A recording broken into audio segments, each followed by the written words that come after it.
ఈరోజు మనకు చాలా బాధాకరమైన రోజు. ఎందుకంటే ఆనాడు శ్రీమతి ఇందిరాగాంధీ గారు ఎవరైతే ఆమెను హత్య చేసిరో ఆమె చివరి స్పీచ్లో మాట్లాడుతూ నా ప్రతి రక్తపు బొట్టును ఈ భారతదేశం కోసం అర్పిస్తా అని చెప్పడం, మరి ఆమెకు వారి యొక్క సొంత సంరక్షకుడే హతమార్చడం ఈ దేశానికి చాలా బాధాకరమైన విషయం. ఆ హతమార్చిన తర్వాత రాజీవ్ గాంధీ గారిని తీసుకొచ్చి మరి ఈ దేశాన్ని మరి ఈ కాంగ్రెస్ పార్టీని ముందుకు తీసుకుపోవాలి, ఈ దేశాన్ని పరిపాలించాలంటే మరి వారే సరి అయిన వ్యక్తి అని చెప్పి ఆయనకి పగ్గాలు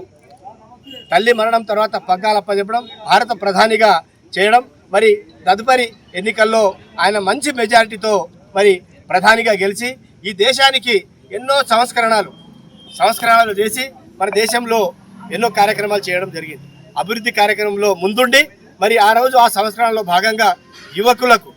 18 సంవత్సరాలు నిండిన ప్రతి యువకునికి ఓటు హక్కు ఇస్తేనే ఈ దేశం యొక్క భవిష్యత్తు మారుతుంది, ఈ దేశాన్ని ఈ యువకులు సాహసంగా ముంగలి తీసుకెళ్తారనే ఉద్దేశంతో 18 సంవత్సరాలు ఉన్న వాళ్ళకు ఓటు మార్పిడి. అదేవిధంగా కంప్యూటర్, ఈరోజు మనం ఫోన్లు, సెల్ ఫోన్లు ప్రతి ఒక్కటి వాడుతున్నాం. అవన్నీ డిజిటలైజ్ చేయడానికి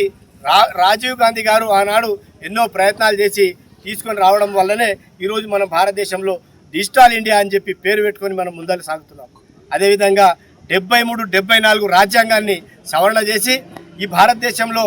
ఎక్కడ కాదు భారతదేశం అభివృద్ధి కావాలంటే ఆ రోజు మహాత్మా గాంధీ కన్నా కలలు గ్రామ స్వరాజ్యం రావాలి, గ్రామం నుంచే దేశం బాగుపడుతుంది అనే ఉద్దేశంతో 73, 74 రాజ్యాంగ సవరణ చేసి గ్రామంలో అభివృద్ధి చెందితే బాగుంటుందని చెప్పి ఈ గ్రామాలకు SJ60 అనే పేరుతోది ప్రతి గ్రామంలో అభివృద్ధికి పాటుపడి ఆ గ్రామంలో ఉన్న ఏవైతే